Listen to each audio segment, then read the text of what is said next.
Welcome, sir. Let's see how the sport happens. But abhi aapka let's we will introduce you. I mean, it's already on stage, or you want to? You're on stage. Okay. So everyone, the enthusiasts and the ambassadors of language technology and voice AI. Today, I'm very, honored to introduce you to Dr. Girish Nath Jha, professor of the Indic School of Sanskrit Studies at JNU. He's a, esteemed scholar, and lot of work that he has done till now. I mean, we have used in our last 5 years and learned from him, especially the linguistic corpora work that he did with LDCIL. I think that has been a very help for us.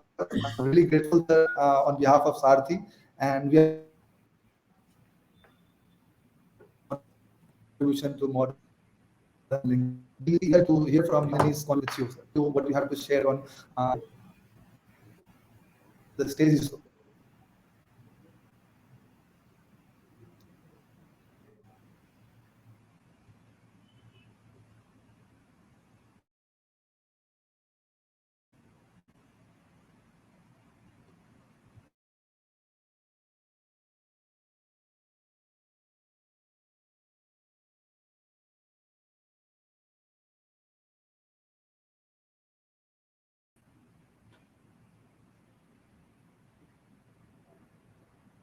Hello.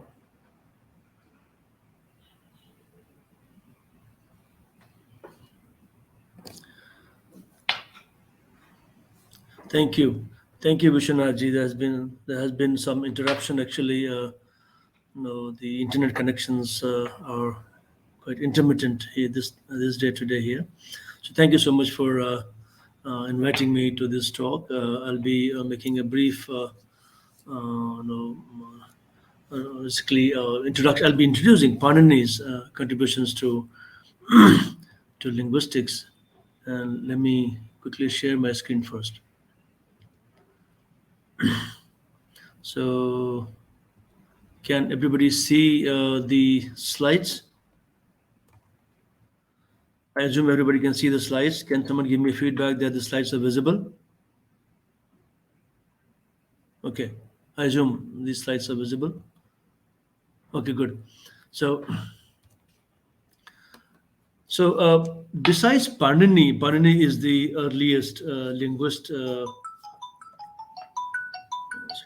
Hello, who's this? मैं आपको बाद में call करता हूँ. Right. So Panini is the foremost linguist who helped the modern linguistics to grow as it is today. But besides Panini, there are two more people who actually are known: the Saussure, Ferdinand de Saussure, 19th century, and Noam Chomsky, 20th century. So I'll be showing what Panini perhaps looked like, because this is a picture from one of the books, Siddhant Kaumudi, and nobody knows how Panini looked like. He was somewhere from Western Afghanistan today. So that was part of India. Shalaturi. Shalatur was the village. His father's name was Pani, so he was Panini. 7th century BC, the earliest in human history where you can have grammarian of this caliber. So why is Panini important? Let's first look at his grammar. See if you can see this PDF. So grammar is Panini's grammar is a music. Actually, it's a song. If you start singing this song, it will take you 2 hours to finish this song, right? So there are 4,000 sutras in Panini divided into 8 chapters. Each chapter has 4 sections, right? So for example, first sutra will be 111. First chapter, first subchapter, and first sutra, Vriddhi Radesh. Now, these are basically, he's defining first, as in a good program, you start defining terms first. So he says, what is a Vriddhi? He says, Vriddhi is at and edge. What is guna? Guna is at ing. So basically, he's defining this, and then he will be using Vriddhi, gun, etc. Subsequently in his grammar. So his grammar is important because he starts exactly as you start good programs today, and computer programs. Now, if you look at from top, the Panini's grammar, you find four very distinct components. Something which resembles to the functional speech system in human beings. If I'm speaking to you, I'm also producing speech and I'm also parsing my own speech. And your brain perhaps has a filter, sound filter, which is parsing my speech into, so to say, letters. We don't know whether letters exist in brain or not. And then the grammar comes in. A grammar comes in with which has rules. Rules are actually learned from practice, and then these rules are applied in a certain idiosyncratic sequence to parse the input. And in this process, you certainly need linguistic data, and the linguistic data comes from the part, the lexica. And Parni has these two very important lexica. The most abstracted linguistic items in human history are actually stored in this word database and nominals database. And in doing the processing, he might need some other small lists. These could be lists of affixes, some exceptions, etc., etc. So all these four modules work in tandem, and then they produce a parse of input or an item to be generated both. They produce utterances and they also parse utterances. So I'm producing utterances and I'm also parsing my utterance simultaneously. This is the speech model, the communication model that Panini gave, and that's why Panini is so important. The Panini system is still very, very formal. I mean, I would say still formal because it can still apply to languages. And in India, people have been applying to many languages the Panini system. And the procedures are largely unambiguous. The idea is to how to reduce ambiguity.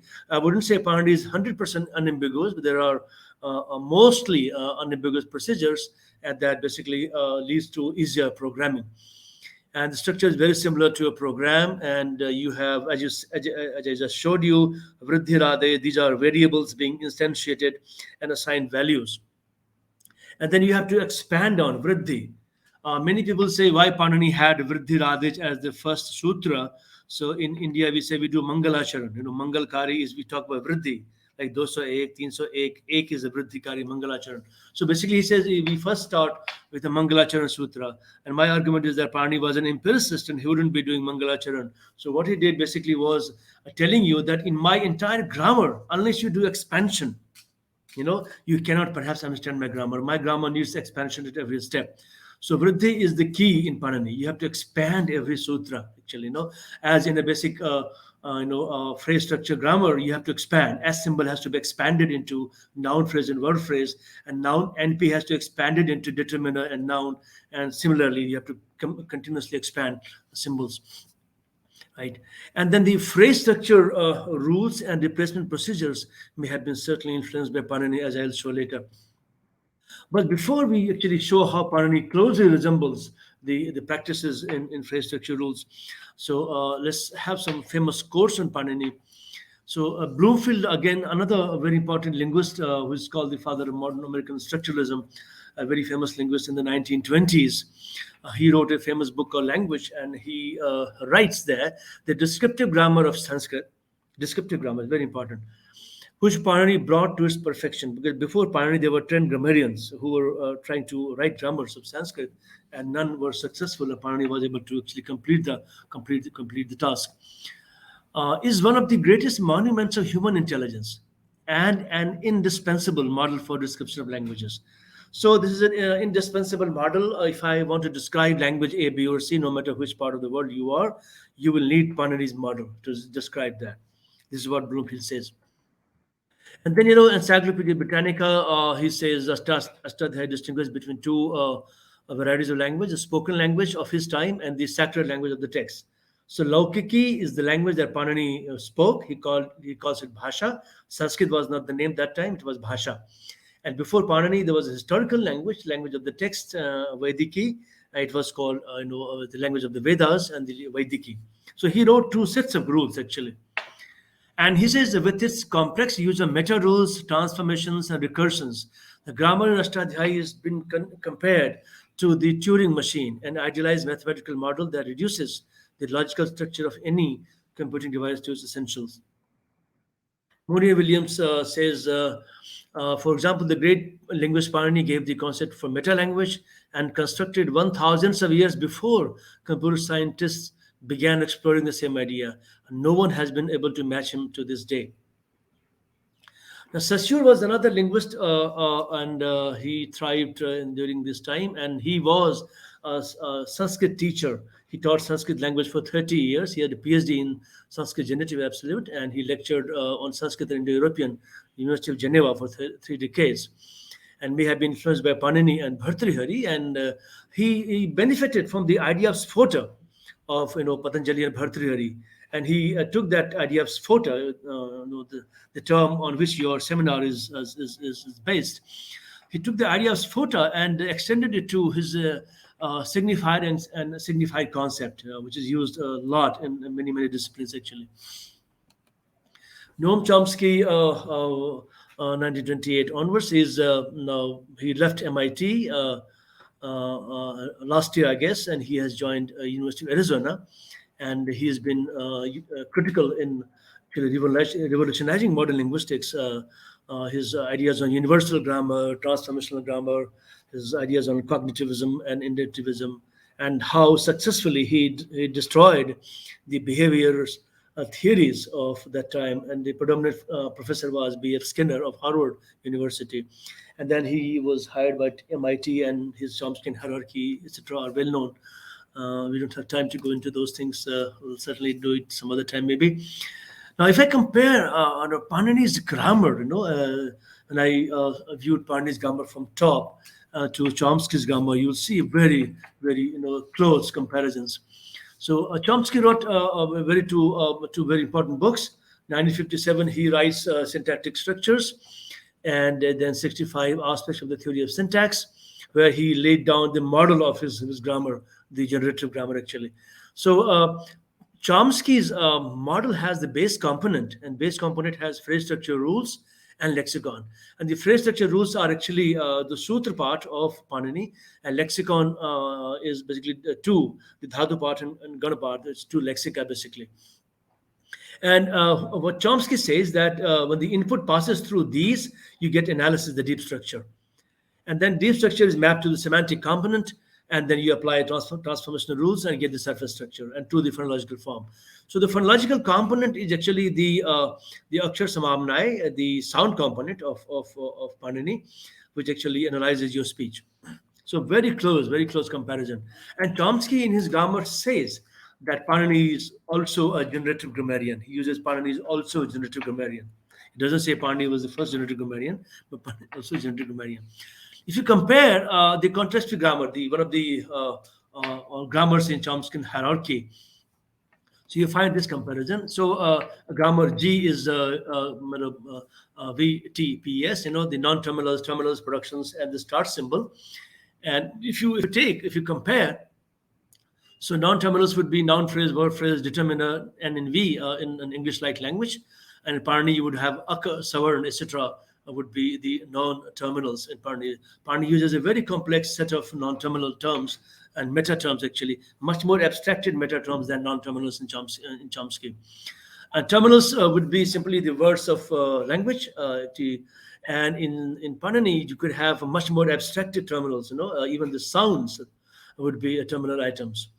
And so you have like e, u, and then abstracted, meta-abstracted verb items like bhu, ad, etc. All those would be terminal items in Panini. So Panini is one layer more abstracted, actually, compared to Chomsky. And production mechanism is simply the start symbol going to something. So each symbol starts somewhere, and it gives you some production actually. So in Panini, things are like A goes to B if C. All the production rules in Panini. Panini has 8 kinds of rule, and the majority of rules are the production rules. And production rules are in the form of A goes to B if C.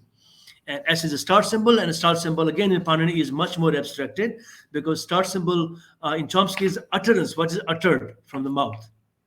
Object language basically. But in Panini it is which is intentions. We start with the intentions and the desire to utter something. So you can say S bar and S double bar would be basically your intention to produce language is where the things start. So if you compare Panini with the Backus-Naur form notations in CFG, you will see something like this. So S goes to NPVP, and in Panini you would call pada. So pada is the more technical term, because pada could be a word also, pada could be a phrase also, and pada could be a sentence also, it could be a discourse also. And it is sup and thing, basically. So anything which ends in sup and thing, and pada is a morphological construction connected syntactically with karaka.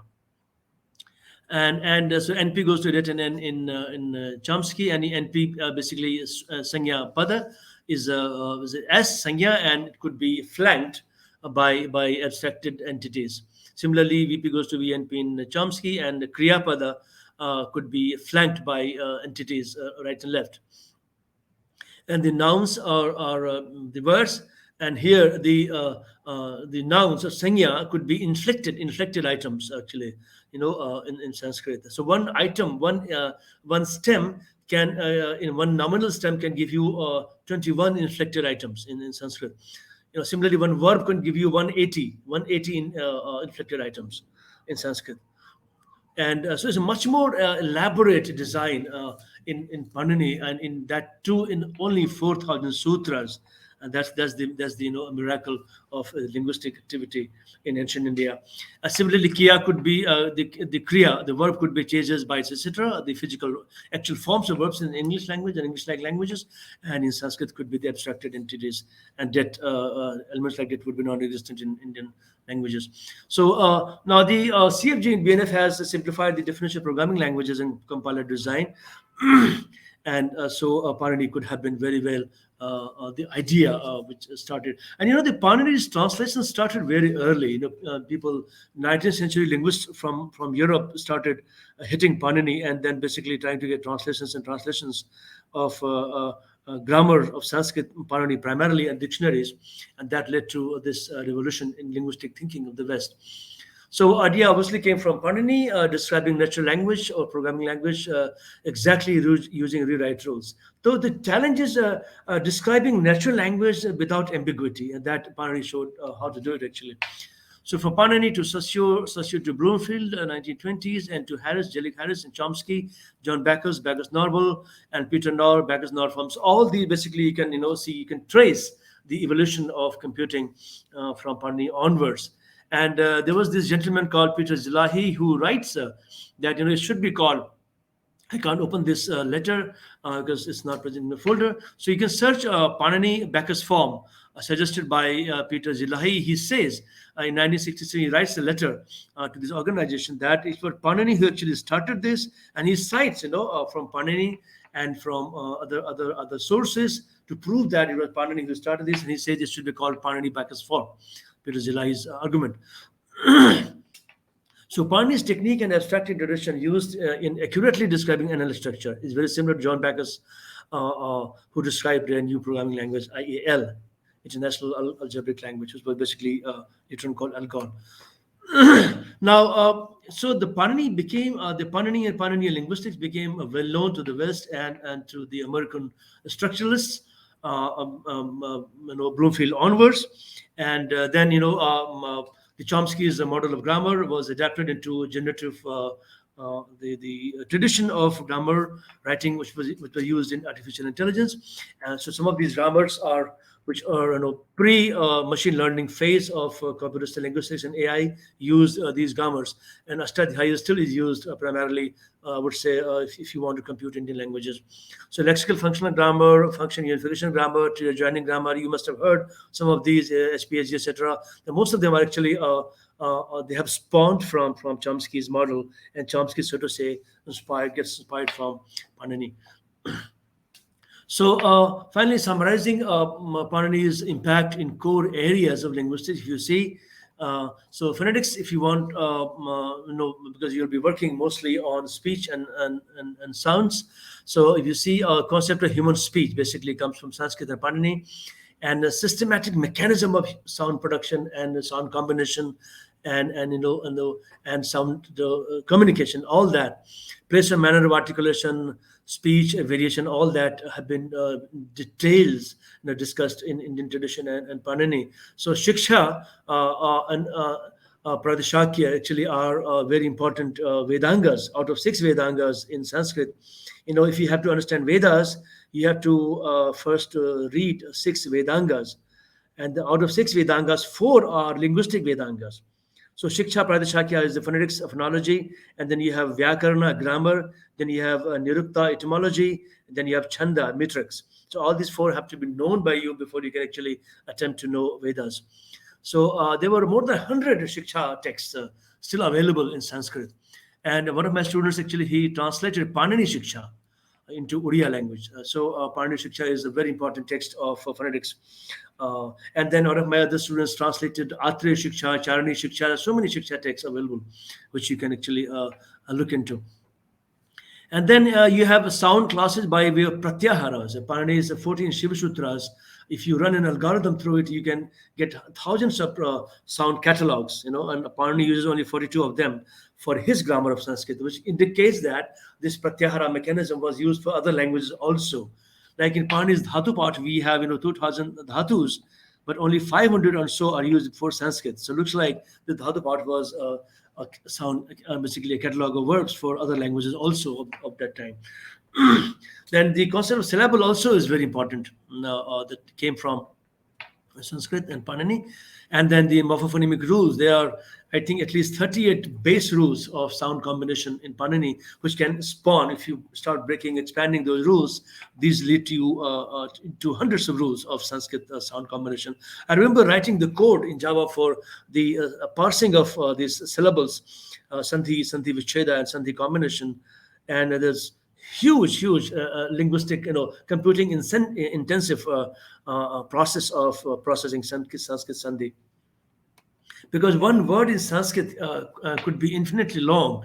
There is a novel called Kadambari where one Sanskrit word runs into 38 pages. So you can see the computational complexity in parsing all of that meaningfully. In morphology, we have the base and affix model, of building and breaking words, and that was first actually in Sanskrit. And we have the 2 very clearly defined types of morphology: inflection and derivational morphology. And so Krit Tadhit 3 Samas. So basically we have derivational morphology, and then you have Subanta, Tiganta, nominal and verbal as the inflection morphology. Kridanta are primary nominals, and Tadhit are secondary nominals, and the 3 are the feminine forms, and Samas are compounds. So these 4 are the derived derivational morphology, and nominal inflection, verbal inflection are the inflection morphology. And the verb roots are basically, and then the triggers of derivations from there. So we have 10 classes of verb roots, and each class, for example, bhu satta, which is the existential class, which has 1,000 verb roots, and other 1,000 verb roots are divided into 9 classes. So each verb root's position in the class determines what kind of morphological operation it will undergo. So when Aparni's sutra part makes a call to the database, it says dhato. When it says dhato, it means there's a call to the database which is external, and then the database gets internalized, and then it makes call to a specific class, gana, and from the specific class, a specific position where it can pick the verb root, and it knows from the position and the class the morphological operation that will trigger on the verb root, and then you will get in bhavati, bhavata, bhavanti, etc., similarly. So it's a very structurally organized system of Panini, and this was basically a requirement because it was oral tradition, and grammar has to be a song, because so you have to choose brevity. I would say to I wouldn't say clarity, but to ease of doing things, because when you become more and more brief, you make things complex. So Panini's grammar is very complex because very, very brief, most compact. And you have to have a lot of vrittis, traditions of vrittis and explanations to actually understand Panini's grammar. This was the whole tradition of India, actually. That's how we have been able to communicate our tradition in songs to the generations. Otherwise, we wouldn't be as rich in our tradition. India is the only tradition in the whole wide world which has maintained its 5,000 or 6,000 of continuous intellectual activity in songs. So mathematics is a song. Whole Ayurveda is a song, right? Then you have nominal stems database also there, and then an abstract lexicon. Syntax and semantics, co-occurring constituents and relations. When you use words in a sentence, you don't use words illogically used. There's a logic of placing words in a sentence. Though Sanskrit is a relatively order-free language, but there's no infinite scrambling allowed in Sanskrit. There are constants there too. So what are the constants? And knowing the constants very well in mind, and knowing the karaka relations and dominations, etc. Cause you put words together, keeping akanksha, yogita, and sannidhi concepts in mind. That what expects what, what is compatible, and contiguity, etc. And the karka vibhakti model. Someday I'll give another talk on karka vibhakti model. Now, Pani's impact has been phenomenal on Sanskrit. So this Tolkapiyam, the first Tamil grammar, mm, was actually fashioned by Panini and Patanjali. So Tolkapiyam was possibly written for people who would compose poems, but it is a huge impact of Panini and Patanjali in that grammar. If you read more about that, and grammars of modern Indian languages, you pick up any shelf from any book from a shelf on Indian grammar, Hindi grammar, or Maithili grammar, etc. You see very clearly impact of Siddhanta Kaumadi. Siddhanta Kaumadi is the Prakriya model of Panini's grammar. And impact of Sanskrit in general, and Panini in particular, has been phenomenal on all Indian languages. And Kabir, who has joined your team, he did research on Manipuri, and he found a lot of similarity on Sanskrit and Manipuri.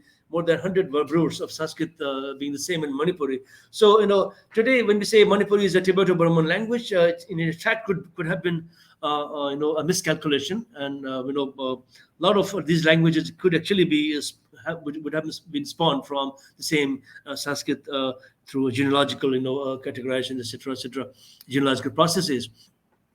And Sanskrit and world languages, just the other day I saw there is a language called Dori or something like that in Middle East, which is spawned from Sanskrit, and a lot of languages in Middle East also, and Europe. Someone says that out of 25, 21 languages have spawned from Sanskrit. Lithuanian is the closest language, actually. So Sanskrit has given a lot to world languages, and not only Sanskrit language, also the Sanskrit, the tradition of linguistics, Panini in particular, has been the greatest export of India outside. So I would certainly hope that when you work on a speech and a speech technology of Indian languages, you would have a special focus on Sanskrit and Panini. Thank you so much. It was a pleasure being with you. And if there's a question, I can take some questions. Hello?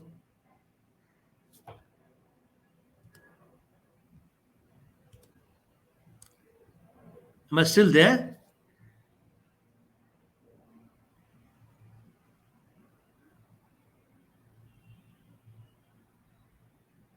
Hello?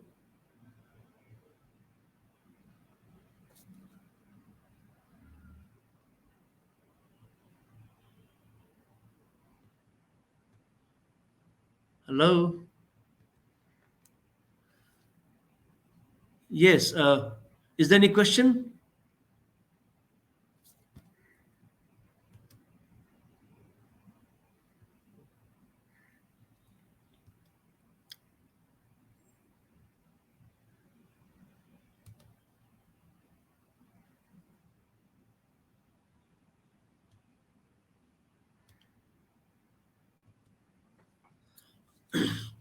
Was the talk audible?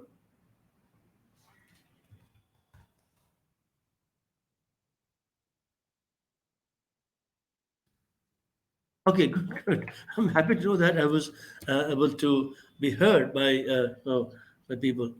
So if there's a question I can take, I